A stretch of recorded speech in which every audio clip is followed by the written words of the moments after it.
அனைவருக்கும் வணக்கம். இன்னைக்கு வீடியோவில் ஒரு விஷயம் இல்லைங்க, ஒரு 5-6 விஷயத்தை ஒன்றா கலந்து டக்கு கொத்து பரோட்டா போட்டு ஒரு 22 நிமிஷம் மேக்ஸிமம் ஒரு 25 நிமிஷத்தில் உங்களுக்கு சர்வ் பண்ணிவிட்டு அப்படியே 2 பேரும் கிளம்பி ஓடி போயிடுறோம். சுரேனை வரவேற்போம். சப்ஸ்கிரைப் பண்ணாமல் 75% பேர் பார்த்துட்டு இருக்கிறதாக யூடியூப் நம்மளுக்கு ஒரு தகவல் கொடுத்துருக்கு. பார்த்து செய்யுங்க. ரைட்டு, அதுக்கு மேலே ஃபோர்ஸ் பண்ண விரும்பல. சுரேன் வணக்கம். ஏன் மூஞ்சி எப்படி இருக்கு? இல்லை, நான் சீரியஸாக இருக்குன்னு பார்த்தாலும் என் மூஞ்சி சீரியஸாக வச்சுக்க முடியல. அதான் சொல்கிறேன். இல்லை, ஒரு கமெண்ட்ல ஒருத்தர் சொல்லியிருந்தாரு, சீரியஸாக பண்ணுங்க எதுவாக இருந்தாலும் அப்படின்னாரு. டாபிக்ஸ் எல்லாம் சீரியஸான டாபிக்ஸ் கொஞ்சம் சீரியஸாக இருக்கலான்னு இருக்கேன். ஆனால் என்னையே அறியாமல் சிரிப்பு வந்துச்சு ஸ்டார்டிங். ஆனால் இப்போலேருந்து நான் சீரியஸாக இருக்கேன். சும்மா பக்கன்னு சிரிச்சுட்டு இருக்கிறீங்க அப்படின்ட்டு. Okay, right. சீரியஸாகவே பேசலாமா? சீரியஸாக பேசலாம். சரி, சீரியஸாக ஒரு விஷயம் சொல்லட்டுமா? எடப்பாடி பழனிசாமி அவர்கள் நேற்று இதில் பேசும்போது, கேம்பெயினில் பேசும்போது, உங்கள் அப்பாவை, அதாவது கருணாநிதி அவர்களை நீங்கள் ஏதோ கைதி மாதிரி வச்சுருந்தீங்களாமே ஆராசா சொல்கிறாப்புல. அப்புறம் சீரியஸாக பேசிட்டு இருக்கிறாங்க. சீரியஸாக வைங்க. சொல்லுங்க கேட்டிருக்காங்கல்ல கண்டென்ட் வந்து நான் எப்படி கண்ட்ரோல் பண்ணுறேன் பார்த்தீங்கல்ல. ஓகே. அதனால் வந்து இப்படி வச்சிருந்ததா சொல்கிறாங்களே, எவ்வளவு மோசம் அப்படின்ட்டாரு இபிஎஸ். உடனே ஐயா ஸ்டாலின் அவர்கள் அறிக்கை விட்டுருக்காரு, எங்கள் அப்பா கலைஞர் ஒரு சிங்கம், அந்த சிங்கம் பெற்ற பிள்ளை நானு அப்படின்ட்டு. இப்போ நம்ம அந்த சிங்கம் மேட்டர் எடுத்து தனியாக விவாதம் பண்ணுவோம். சீரியஸாக விவாதம் பண்ணுவோம் பிரதர். சிங்கமா? நல்ல கண்ணி அப்படியே இருக்கு. இப்போ நீங்கள் பல சிங்கங்களை பார்த்துருப்பீங்க, டிவியில் பார்த்துருப்பீங்க, ஜூவில் பார்த்துருப்பீங்க, தியேட்டரில் கூட சிங்கம் படத்தை கூட பார்த்துருப்பீங்க. ஈவன் அதில் ஒரு சூர்யா கூட பார்த்தீங்கன்னா சிங்கம் மாதிரியே தான் சொல்லுவாரு. ஆமாம், சிங்கம் அதோடைய கர்ஜனை எப்படி தெரியும்.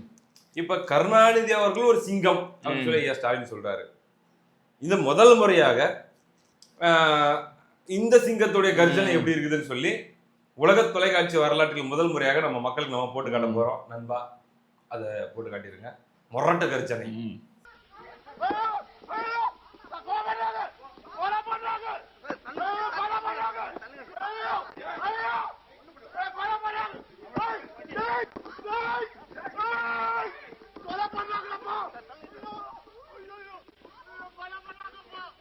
நல்லா இருந்துச்சா?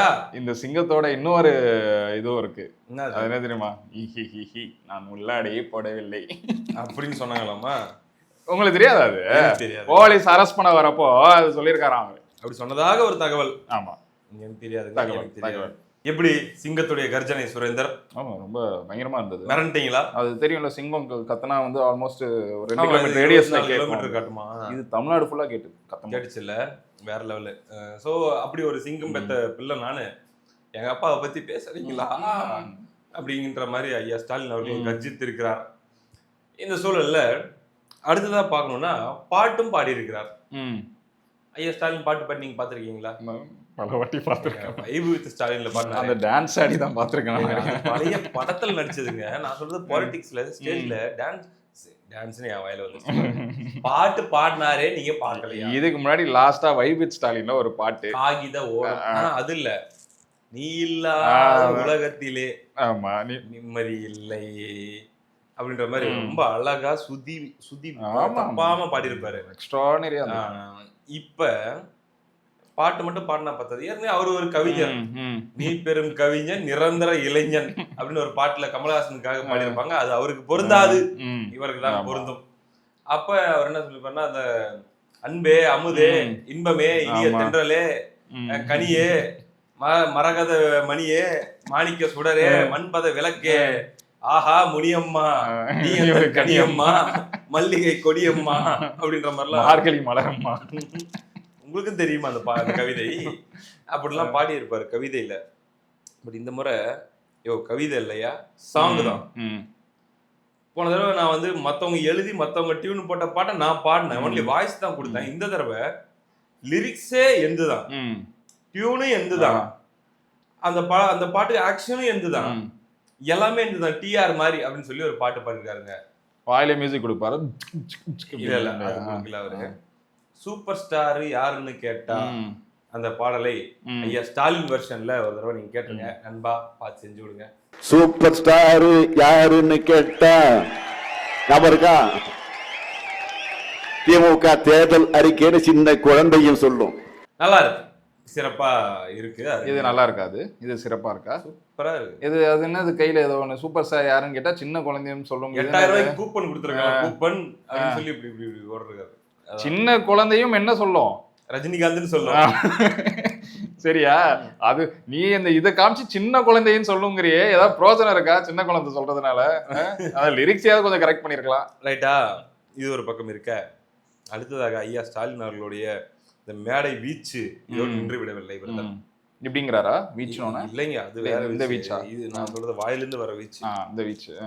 அந்த இபிஎஸ் அவர்கள் இந்த ஆர் ஆசாவுடைய ஆடியோவை எடுத்து வச்சு பேசினார் இல்லையா, உங்க அப்பாவை நீங்க கைதியாவே வச்சிருந்தீங்களாமே, என்ன சமாச்சாரம் அப்படின்னு சொல்லி இபிஎஸ் அவர்கள் அவர் சொல்லல, ஆர் ஆசா சொன்னதை சொல்லி இப்படி சொல்லியிருக்காராமேன்னு தான் கேட்டாரு. இன்னொன்னு இபிஎஸ் பேசுறாருன்னு ஒண்ணு வந்துட்டேன். நேத்து நம்ம பேசினது இபிஎஸ் பேசிருக்காரு பாத்தீங்களா? சப்ஸ் அதை நோட் பண்ணீங்களா? சப்ஸ பத்தி. ஆமா, சப்ஸ் எதுக்கு உள்ள பாஞ்சாரு அப்படின்னு. தமிழ்நாட்டில் 4 அதிகார மையங்கள் உள்ளன. அதுல கனிமொழி, துர்கா, ஸ்டாலின், உதயநிதி அப்படிலாம் வரும்போது சபரீசன் ஒருவேளை நம்ம வீடியோ பாக்குறாரோ பார்த்தா சந்தோஷம். அண்ட் இப்போ ஒரு ப்ரெடிக்ஷனை போடுவோமா? இப்போ வந்து பாத்தீங்கன்னா ஐயா ஸ்டாலின் அவர்கள் எங்க அப்பாவை நீங்க இத பேசுவாரு அப்படின்னு சொல்லி பேசிட்டு சிங்கம் அதான் வந்துட்டேன், அங்கத்தான் வந்துட்டேன். சிங்கம் மேட்ரு வந்து அறிக்கையில் விட்டது. ஐயா ஸ்டாலின் வீடியோல பேசுறது என்ன தெரியுமா? உங்க வீட்டு படியேறி வந்தேன், வந்துட்டு நான் உங்ககிட்ட கெஞ்சனேன், எங்க அப்பாவுக்கு மெரினால சுடுகாடு புதைக்கிறதுக்கு இடம் கொடுங்கன்னு சொல்லி கெஞ்சனேன். கூவக்கர ஓரத்துல இல்லைங்க, மெரினாவலைங்க. ஆனா நீங்க மறுத்துட்டீங்க. நீங்கள் எப்படிப்பட்ட மனிதர் என்று தெரிந்து விட்டது. நான் என்ன எங்க அப்பான்றதுக்காக கேட்டேன்னா, அவர் ஒரு தமிழின தலைவர்ன்றதுக்காக கேட்டேன் அப்படின்னு சொல்லி ஐயா பேசியிருக்காரு. இந்த தமிழ்நாட்டை நீண்ட காலம் ஆண்ட ஒரே முதலமைச்சர் தலைவர் கலைஞர். அவருடைய கடைசி ஆசை என்ன? அவருடைய தலைவர் பேரறிஞர் அண்ணா அவருக்கு அருகே அடக்கம் செய்யணும். அதுக்காக நானே, அப்பாக்காக இல்ல, தலைவருக்காக நானே உங்க வீட்டு படியேறி வந்து கையெடுத்து கும்பிட்டு கேட்டேனே. என்னுடைய தந்தைக்காக அல்ல, தமிழ்நாட்டுடைய தலைவர் அவருக்கு கடற்கரையில இடம் கொடுங்கன்னு அந்த சோக சூழ்நிலையில் கூட உங்க முன்னாடி வந்து நின்றேனே, கொடுத்தீங்களா? இரக்கம் இல்லாமல் மருத்துவர் தானே நீங்க. அப்படிப்பட்ட உங்களுக்கு எங்க தலைவரை பற்றி பேச எந்த யோக்கியதையும் கிடையாது. அந்த வீடியோவை பார்க்கும்போது எதிர்கட்சி தலைவருக்கான எல்லாம் பொருத்தமும் வந்த மாதிரி இருக்கே. உங்களுக்கு ஃபீல் ஆகுதா? எனக்கு நல்லாவே ஃபீல் ஆகுது. இல்ல ஐயா வாழ்த்துக்கள். எதிர்கட்சி தலைவருக்கான கலை இப்போதே வந்து விட்டது. சூப்பர். 2021க்கு முன்னாடி பார்த்த ஸ்டாலின் ஐயா நம்ம ஃபீல் பண்ண ஆரம்பிக்கிறோம். அதே டோன், அதே கதறல். ஒரு முதலமைச்சரை பார்த்து பேசுற மாதிரி பேசுறீங்க ஐயா, நல்லா இருக்கு. ஒரு எதிர்கட்சி தலைவராக நீங்க தான் எங்களுக்கு வேணும், நான் ஏட்டையா கூட தான் போவேன் என்பது போல நாங்கள் அடம் பிடிக்கிறோம். அடுத்த 5 வருஷத்துக்கு அந்த மாதிரி அந்த கருப்பு கொடி பிடிச்சிக்கிட்டு அந்த பல பர்ஃபார்மன்ஸ் எல்லாம் போட்டோம்ல, அதெல்லாம் நான் பார்க்கணும்னு ஆசைப்படுறேன் ஐயா. அதனால கலை இப்பயே வந்துருச்சு. அந்த குச்சி அப்படி ஒடிச்சிட்டு நிப்பாங்க அது. அதுக்கப்புறம் கொஞ்சம் ஐயோ சீன்ஸ்லாம் இருக்கு. அதோட இபிஎஸ் வரை சேலஞ்சு பண்றாரு, அடுத்த வாட்டி நான் வர்றேன் இரு வேட்டி அப்படின்ட்டு. என்னவா இருந்தாலும் சரிங்க ஐயா, அந்த எதிர்கட்சி தலைவருக்கான அந்த கலை இந்த ஸ்பீச்ல வந்ததையும் தெரிவித்துக் கொள்கிறோம். இப்படி இருக்கக்கூடிய சூழல்ல விட மாட்டேன்னு முடிவு பண்ணிட்டாரு பழகுதுங்க இபிஎஸ். அட்டிதான் நசுக்கு நசுக்கு எவ்ரி சிங்கிள் பாயிண்ட் போட்டு சாத்துற. இவ்வளவு நாளா பேச்சு எப்படி இருந்ததுன்னா, எடப்பாடி நீ வா போன்னு இருந்தது. இப்போ அப்படியே டோன் மாறிடுச்சு. முதலமைச்சரை இவர் அக்செப்ட் பண்ணி இவர் ஒரு எதிர்கட்சி தலைவர் டோன்ல பேச ஆரம்பிச்சிட்டாரு.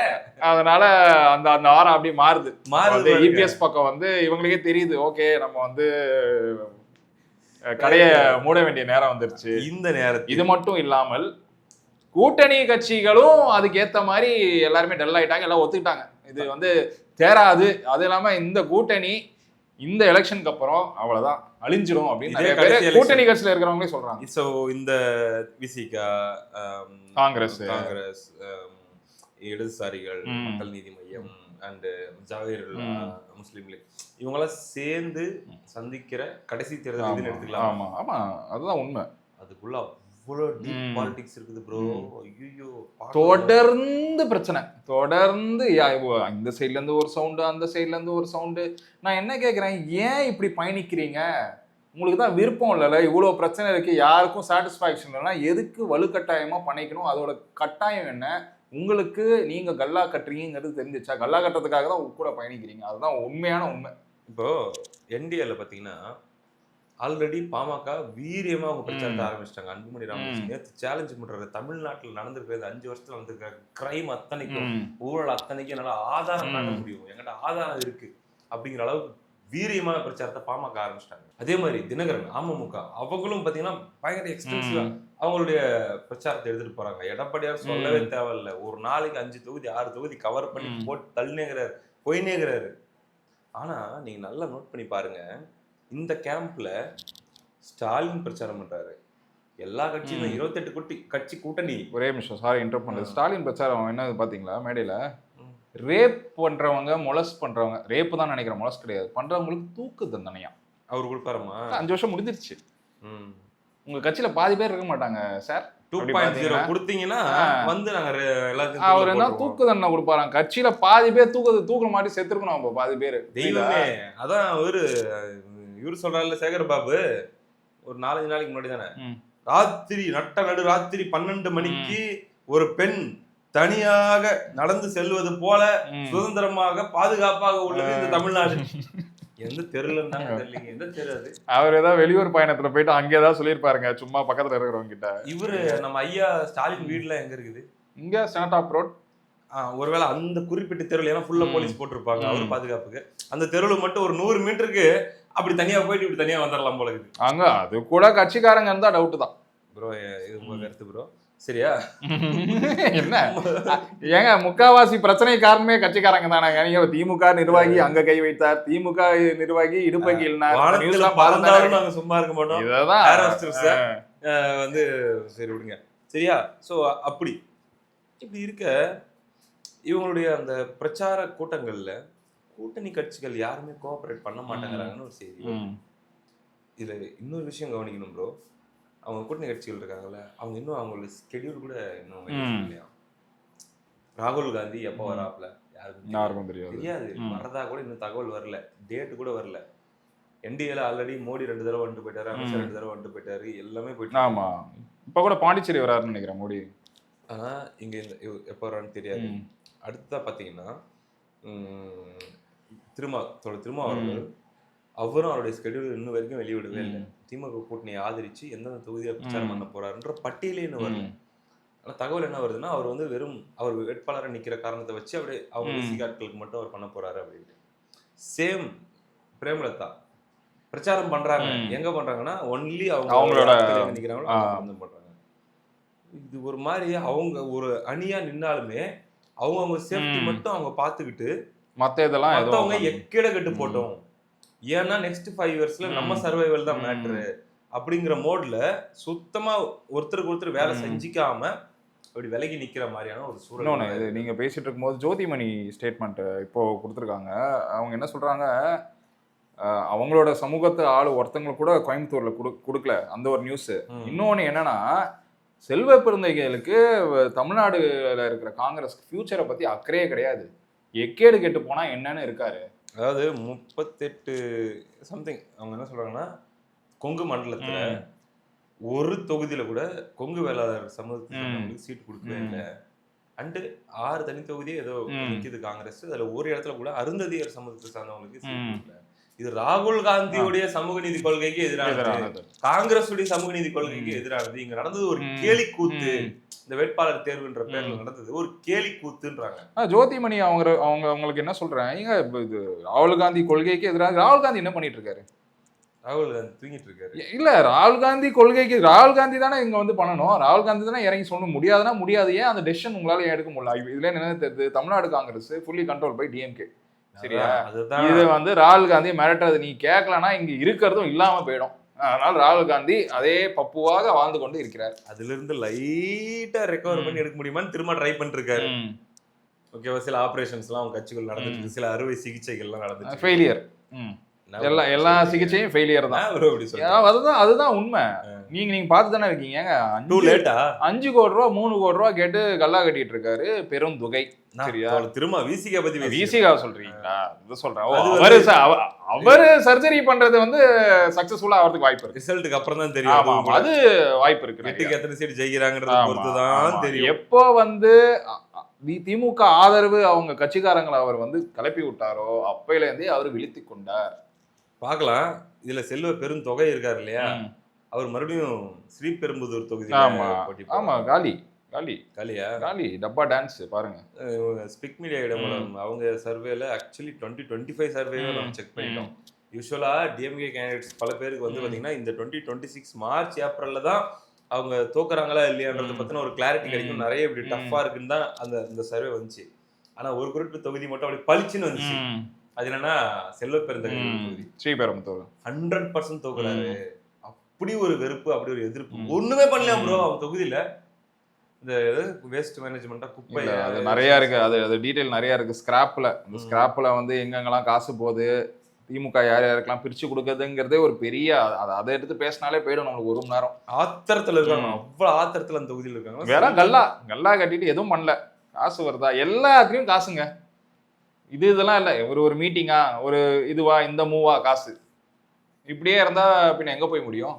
அதனால பாத்தீங்கன்னா கண்டிப்பா அவர் தோப்பாரு அப்படிங்கிற மாதிரி ஒரு தகவல் இப்பவே முன்கூட்டியே தலைவர் ஒரு பிட்ட போட ஆரம்பிச்சிட்டாருங்களா. இந்த 2026 எலெக்ஷனுக்கு அப்புறம் காங்கிரஸ் மாநில தலைவர் பதவியை வந்து நான் ராஜினாமா பண்ணிடுவேன். என்னமோ இவரை வந்து இருக்குன்னு சொல்லி எல்லாரும் எப்படினாலும் கலப்பதான் போறாங்க. அவருக்கு என்னமா இழக்கிறதுக்கு ஒண்ணும் இல்ல, எல்லாம் சேர்த்தாச்சு, போதுமான அளவுக்கு வாங்கியாச்சு. 5 வருஷத்துல இது இந்த கட்சி இருந்தா என்ன, இந்த பதவி இருந்தா என்னன்னு வெளில வர போறாங்க. அதான் வித்து தின்னுட்டுன்னு இவங்க ஜோதிமணி சொல்ற மாதிரி தின்னுட்டு நம்ம இல்ல. ஜோதிமணி அவங்க வந்து ரொம்ப எப்படி கனிமொழியோ அதே மாதிரி அவங்களும் தொடர்ச்சியா எம்பியா இருக்கிற ஒரு ஆளு. ஏன் அவங்க வந்து சொல்லி புரிய வைக்க முடியாது ராகுல் காந்திக்கு? இல்ல அவங்க வந்து காங்கிரஸ் இருக்கிற நிர்வாகி கிட்ட பேசுற அளவு கூட உங்களுக்கு மரியாதை இல்லைன்னா நீங்க எதுக்கு முட்டு கொடுத்து கொண்டு இருக்கிறீர்கள் திமுகக்கு? என் கேள்வியதான். இப்ப தொடர்ந்து இந்த 5 வருஷத்துல இப்ப இந்த அம்மா அப்படியே பாஞ்சி பேசுதுல. 5 வருஷமா நீங்க என்ன மேடம் பண்ணீங்க? செந்தில் பாலாஜி தம்பி எலெக்ஷன் டைம்ல நாங்க ஒண்ணா கூடி இருக்கோம். அதானே தம்பி நீங்களே ஒரு கட்சியா கருமம். எலெக்ஷன் டைம்ல அது என்ன வெளில வந்து குழி தோண்டி பாதித்து விட்டார், ஃபியூச்சரை பத்தி கவலை இல்ல. இதெல்லாம் எதுக்கு? 28 கேண்டிடேட்ஸ்ல கட்சிக்காக உழைச்சவன் 10 வருஷமா இருந்தவன் யாருக்கும் சீது கிடையாது. பெண்ணாகரம் தொகுதியில பாமக நிக்குது. பாமக எதிர்த்து நிக்கிறவர் யாருன்னா ஜிகே மணி இருக்காருல்ல, இப்ப ஐயா ராமதாஸ். அவருடைய ரிலேட்டிவ் யாரோ செல்வகுமார் ஏதோ ஒரு பேர் சரியா ஞாபகம், தமிழ்குமார்னு நினைக்கிறேன். அவர் வந்து வேட்பாளர் நிக்கிறாரு காங்கிரஸ்ல. அவர் சேர்ந்து ஒரு வாரம் தான். எப்படி இருக்கு போட்டுருவாங்க பாருங்க ஓட்டு. சொல்லி அடிக்கிறாங்க பாருங்க பெண்ணாகரம் தொகுதியில பாமக. நான் இப்ப சொல்றேன், அடிச்சு நொறுக்குறாங்களா இல்ல மட்டும் பாருங்க. ஸோ இந்த மாதிரி சரியான மேட்சப்ஸ் சரியான காம்போல போயிட்டு இருக்குது. எத்தனை தொகுதியில நீங்க திமுகவுக்கு வலு கொடுக்குற மாதிரி இல்லையே, திமுகவை முடிச்சு விடுற மாதிரி எல்லாம் இருக்கு. ஒருவேளை இது வந்து இப்படி ஒரு கேமா இருக்குமோ? திமுக கூட இருந்து காசு வாங்கிட்டு லாஸ்ட்ல இந்த மாதிரி டம்மி கேண்டிடேட் போட்டு திமுகக்கே செக் தான் தலைவா. காங்கிரஸ்ல கை சின்னத்துல நிக்கிறவங்க பெரும்பாலும் தோக்கணும், இது திமுக விருப்பம். உதயசூரியன் சின்னத்துல நிக்கிறவங்க பெரும்பாலும் ஜெயிக்கணும், இது திமுக விருப்பம். அப்ப கை சின்னத்துல ஸ்ட்ராங் கேண்டிடேட் போடாம டம்மி கேண்டிடேட் போட வேண்டியது யாருடைய டாஸ்க்? பெருந்தொகை டாஸ்க். அதை பண்ணி கொடுத்துட்டாருன்னா ஜோதிமணி மாதிரியான ஆட்கள் புலம்புறாங்க. ரூரல்ல 3 கோடி ரூபாய்க்கு சீட்டு விற்கிறாங்க, அர்பன்ல 5 கோடி ரூபாய்க்கு விற்கிறாங்க அப்படின்னு சொல்லி அதனாலதான் அவங்க கொங்கு பெல்ட்ல கொங்கு வேளாளர்களுக்கு ஒரு சீட்டு கூட கொடுக்கலாம். அவங்க அப்புறம் என்ன அரசியல் பண்றாங்க? ஒரு ஓட்டு வருமா அந்த கூட்டணிக்கு? சோ கரெக்டா தான் போயிட்டு இருக்குதுன்னு நான் சொல்றேன். நல்லா தான் போயிட்டு இருக்கு, சூப்பர் ஆரோக்கியமா போயிட்டு இருக்கு. ஆனா மேட்டர் நம்ம மிஸ் பண்ணிட்டோம் தலைவர். என்னாச்சு? குருநாதர் பத்தி பேசுறதா நம்ம பிளான்லாம் போட்டோம்ல. ஆமா, குருநாதா போட்டா எப்படி? குருநாதாவோட முடிக்கணும் நம்ம இந்த வீடியோ. குருநாதரோட முடிச்சு. ஆமா, இந்த திருப்பி ஆரம்பிச்ச புள்ளியிலே நம்ம வந்து நிப்போம். அத எப்படி பாப்பாங்கல ஃபிளாஷ்பேக் அப்படி ஓடுங்க சுத்திட்டு வரோம். ஐபிஎஸ் பேசினார் இல்லையா, கடைசி காலத்தில் கைதி போல வைத்திருந்தாரா ஐயா ஸ்டாலின் சொல்லி. அதுக்கு வந்து பாத்தீங்கன்னா ஆர்எஸ்எஸ் சொல்லிட்டாரு, நான் அப்படி பேசல, இல்ல மேனிபுலேட் பண்ணாங்க, அந்த ஆடியோ மிக்ஸ் பண்ணாங்க அப்படின்லாம் சொல்லிட்டாங்க. அழகிரி பேசியிருக்காரு. ஆமா, ஐயோ இருங்க, லைட்டா அதை நம்ம மக்களுக்கு படித்து காட்ட வேண்டும்.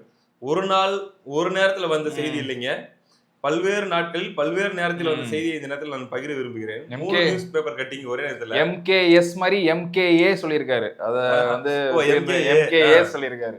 Karunanidhi in the grip of betrayers Alagiri. இது ஒரு நியூஸ் பேப்பருடைய டைட்டில். இன்னொன்று, my father too has become Stalin's slave.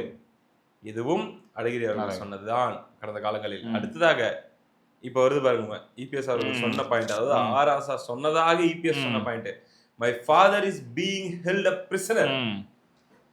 ஆக்சுவலா இதுல ஒரு கனெக்ஷன் நான் கொடுக்க விரும்புறேன். ஆராசாவோட ஆடியோ கிளிப்ல அவர் மென்ஷன் பண்ணிருப்பாரு, அழகிரி வந்து கேட்டாரு, இது வந்து முன்னாடில இருந்தே உங்களுக்கு தெரியும், இது எல்லாமே சமகாலம் தான் நான் நினைக்கிறேன் பிரதர். இது எல்லாமே சமகாலம், ஒரே காலகட்டங்கள்ல ஏற்பட்ட கருத்து வெளிப்பாடுகள் தான் நான் பாக்குறேன். சோ இப்படிலாம் சொல்லியிருக்காங்கல்ல. இப்ப இபிஎஸ் அவருடைய சொந்த கருத்தா சொன்னாரு,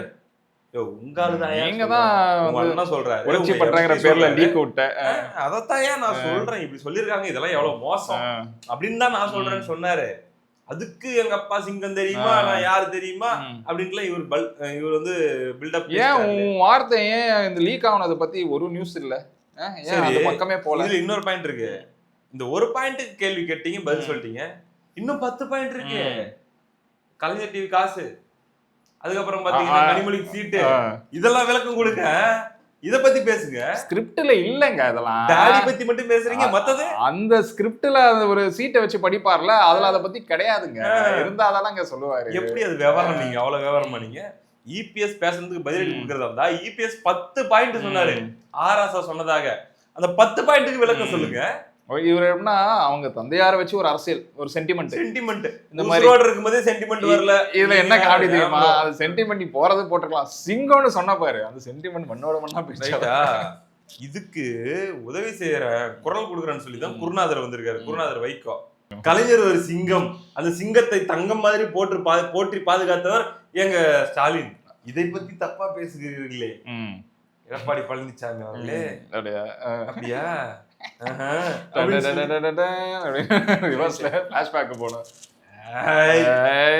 நீ கொஞ்சம் கொஞ்சம் பேச்சா பேசிருக்க. மற்ற தலைவர்கள் இருப்பாங்க, அவங்க ஏதாச்சும் அவதூறா பேசுறாங்க, தப்பா பேசுறாங்கன்னா அவங்களுக்கு அடுத்தவங்க பதிலடி தரணும். ஆனா நம்ம குருநாதர்கிட்ட ஒரு ஸ்பெஷாலிட்டி இருக்குது. அது என்ன தெரியுமா? அவர் என்ன இப்ப பேசுறாரோ அதுக்கு பதிலடி அவரே கொடுப்பாரு. எப்ப அடுத்த ஃபியூச்சர்ல இல்ல ஆல்ரெடி கொடுத்துட்டு வந்து இது பேசிட்டு இருப்பாரு. அதுதான் நம்ம குருநாதர் ஸ்பெஷாலிட்டி. அப்படி இதுக்கு நம்ம விடை தேடலாம் வேணாம், விடை ஆல்ரெடி இருக்கு. ஸ்டாலின் ஒரு டம்மி பீஸ்னு சொல்லி ராசா சொன்னதா ஆடியோ வந்துச்சா, அவர் இங்கிலீஷ்ல பேசி கிழிச்சிடுவாரா, அவர் என்ன அப்படின்ட்டு, அவர் என்ன தகுதி இருக்குன்ட்டு. ஆராசா ரகசியமாக பேசியதாக ஆடியோ சொல்கிறது. நம்மால் ரகசியம் எல்லாம் கிடையாது, அப்படியே கால் போட்டுட்டு Stalin is nobody what he knows. அதான் இஸ் a useless fellow. அதெல்லாம் வரும். அது ஈழம் பத்தி கேட்டா எது சிலோன் பிரச்சனையான்னு கேட்பாரு. திமுக இருக்கிற ஒரு கிளை செயலாளருக்கு இருக்கிற அறிவு கூட ஸ்டாலினுக்கு கிடையாது. இந்த அரவிந்தாக்ஷனாங்க சத்தியம் டிவி, ஆமா, அவர் கொடுத்த இன்டர்வியூல நம்ம குருநாதர் சொன்னது இதோ உங்களுக்காக. ஸ்பீட் மெசேஜ் வச்சிருக்கீங்க. குருநாதா, திரு வைகோவினுடைய நோக்கம் திமுக ஆட்சிக்கு வரக்கூடாது அப்படிங்கறதா, ஸ்டாலின் முதலமைச்சர் ஆகக்கூடாதுங்கிறதா? ஸ்டாலின் எனக்கு ஒரு பொருட்டே இல்லை, இஸ் நோபடி. ஒரு பொருட்டே இல்லை, is no mettle, he doesn't know. எதனால அவருக்கு ஒரு ஒண்ணும் தெரியாது? ரொம்ப சாதாரணமா சொல்றீங்க. ஐயோ, ஈழ பிரச்சனை இந்த சிலான் மேட்டராம் பாரு. அவருக்கு எதுவும் தெரியாது, திமுக பத்தி தெரியாது, திமுக வரலாறு தெரியாது, எந்த சப்ஜெக்டும் தெரியாது. திமுக சாதாரண கிளை செயலாளருக்குள்ள நாலேஜ் கூட அவருக்கு கிடையாது. இதோட முடிச்சிடல. அதே ஆராசா ஆடியோல வந்த இன்னொரு மேட்டருக்கான ப்ரூஃப் அபிஷியலா குருநாதர் கொடுத்திருக்காரு. என்னது? இந்த 2G காசெல்லாம் யாருக்கு போச்சு? ஸ்டாலினுக்கு தான் போச்சு. அதாவது அந்த ஆடியோ சொன்னதாக அழகிரி வந்தாரு, வந்து என்ன சொன்னாரு, இல்ல ஏன் சிறையில கஷ்டப்படுற, சிபிஐ எங்க போச்சு, கலைஞர் டிவி ஆபீஸ்க்கு போச்சு, என் வீட்டுக்கா வந்துச்சு அப்படின்னு ராசா. இன்னொன்னு, நீ ஏன் கஷ்டப்படுற, ஸ்டாலினை மாட்டி விட்டு நீ வெளியே வந்துரு சொன்னாரு. ஆமா, அப்ப இந்த இதை அனுபவிச்சது ஸ்டாலின் தான், இதுல திருடினது கொள்ளையடிச்சது ஸ்டாலின் தான் சொல்லி ஒரு கிளைம் வச்சாங்களா? அந்த கிளைம் அந்த ஆடியோல வந்தது தான் நம்ம பார்த்த ரகசியம். ஆனா எங்கால ஓபன் ஸ்டேட்மெண்ட் தான் நம்ம குருநாதர். அதே அந்த 2G காசு, ஸ்டாலின், சாகித் பாஷா, அந்த காம்போ இதோ உங்களுக்காக. 2G ஸ்பெக்ட்ரம் ஊழல் வழக்கில் கனிமொழி பலியாடாக்கப்பட்டு விட்டார், ஸ்கேப் கோட். இதில் ஆயிரக்கணக்கான கோடிகள் கொள்ளையடித்தவர்கள் திரைமறைவில் பதுங்கிக் கொண்டார்கள் கலைஞர் குடும்பத்தில். சாகித் பால்வா சென்னையில் வந்து ஸ்டாலினை சந்தித்த போது என்ன பரிமாற்றம் நடந்தது? கோடிக்கணக்கான பணத்துக்கு ஒரு டிடி கொடுக்கப்பட்டது என்கிறார்களே, அது யாரிடம் கொடுக்கப்பட்டது? ஸ்டாலினுக்கும் சாகித் பால்வாவுக்கும் இருக்கக்கூடிய உறவை அவர்களால் சாகடிக்கப்பட்ட பெரம்பலூர் சாதிக் பாட்சா சிபிஐயில் சொன்னதனால் தூக்கில் தொங்கினார். இப்பொழுது நான் கேட்பதெல்லாம், நான் பிரதமருக்கு கேட்கிறேன், சிபிஐ ஒழுங்கா விசாரிக்கணும். சாதிக் பாட்சா மரணத்தின் பின்னணியில் என்ன நடந்தது? இந்த நினைவு நாளில் சேராத இடஞ்சேர்ந்து பஞ்சத்தில் வீழ்ந்தாயடா என்று அந்த குடும்பத்தினர் போஸ்டர் போட்டிருக்கிறார்கள். சாதிக் பாட்சாவினுடைய குடும்பத்தினர் சாதிக் பாட்சா மரணத்துக்கு திமுக காரணம் என்று நான் குற்றம் சாட்டுகிறேன். இதுக்கு ஒரு வழக்கு போடட்டும். அடுத்ததாக இன்னொரு விஷயம் அப்படின்னு சொன்னா அதுக்கும் எங்க குருநாதர் ஏதாச்சும் ஒண்ணு பேசி வச்சிருப்பாரு. இந்த இப்ப சொல்லிடுறேன்னே, கருணாநிதிக்கு மெரினால வந்து சமாதி கொடுக்கலன்னு சொல்லி அப்படியே பயங்கரமா அப்படின்னு இப்ப பேசிக்கிறாங்கல்ல, அந்த கருணாநிதி அவர்கள் தேசிய தலைவர் பிரபாகரன் அவர்களுடைய தாயார் இறுதி காலத்துல ஆல்ரெடி மகன் இல்ல, மருமக இல்ல, பேரப்பிள்ளை, ஒரு பெரிய இனப்படுகொலை நடந்திருக்கு, எல்லா வழியும் தாங்கிட்டு அந்த அம்மா தன்னுடைய கடைசி சில நாட்கள் இருக்கும்போது மருத்துவ சிகிச்சைக்காக சென்னைக்கு வராங்க ப்ரோ. அப்படி சென்னைக்கு வந்த அம்மாவை அந்த ஏர்போர்ட்லயே இறங்க விடாம அப்படியே திருப்பி அனுப்பிச்சவர் கருணாநிதி அப்படின்னு சொல்லி தமிழ்நாடே பேசிச்சு. குருநாதர் பேசியிருக்காரு, பேசுனது மட்டும் இல்ல அழுதுருக்காரு. அந்த வீடியோ இது உங்களுக்காக. கருணாநிதியினுடைய இந்த இன துரோகம் வரலாற்றில் என்னைக்குமே மன்னிக்க முடியாது. நெஞ்சு குதைக்குது, அப்படியே கண்ணீர் உறைஞ்சு போச்சு இருதயத்துக்குள்ள எங்களுக்கு. இங்க வந்து இந்த மண்ணை இறங்க கூட விடாம இப்படியே திருப்பி அனுப்பிட்டீங்க பாவிகளே. சொல்லணும்னா அந்த ஆடியோல ஆராசா சொன்ன பாயிண்ட்ஸ் இருக்குல்ல ப்ரோ, இந்த அத்தனை பாயிண்ட்ஸையும் அபிஷியலா ஏற்கனவே குருநாதர் பேசி வச்சதுக்கான ஆதாரத்தை நம்மளால காட்ட முடியும். அந்த குருநாதர் இன்னைக்கு வந்து சொல்றாரு, எல்லாம் அவதூறு பரப்புறாங்க, ஸ்டாலின் ரொம்ப பாவம், பப்ளு திட்டாதீங்க, பப்ளு முதல்ல பிடிச்சி கிள்ளி வச்சுட்டு இருக்கிற ஒரு சின்னத்துல ஒன்னே ஒண்ணு இருந்தது, அதையும் கொடுத்துட்டீங்க. இப்போ டோட்டல் சரண்டருக்கான எவிடன்ஸ் தான் இது. அதனால குருநாதா, தாங்கள் அவர்கள் கூட இருந்து செய்யும் காரியங்கள் எப்பொழுதும் பயங்கரமாக இருக்கும். இந்த அநியாயத்துக்கு குரல் கொடுக்க இவர் வரலையா, அந்த போராளி, அவர் பையன் துரை வைகோ? இல்ல அவர் வரல, சின்னம்தான் என்னைக்கா இருந்தாலும் அவர் வரலையா? செத்தாலே இருக்காரு பாருங்க. இருக்கணும், நீங்க எல்லாம் நல்லா இருக்கணும், நீண்ட காலம் நலமோடு வாழ வேண்டும் என்று கேட்டுக்கொண்டு விடைபெற்றலாமா? முடிச்சுக்கலாம்.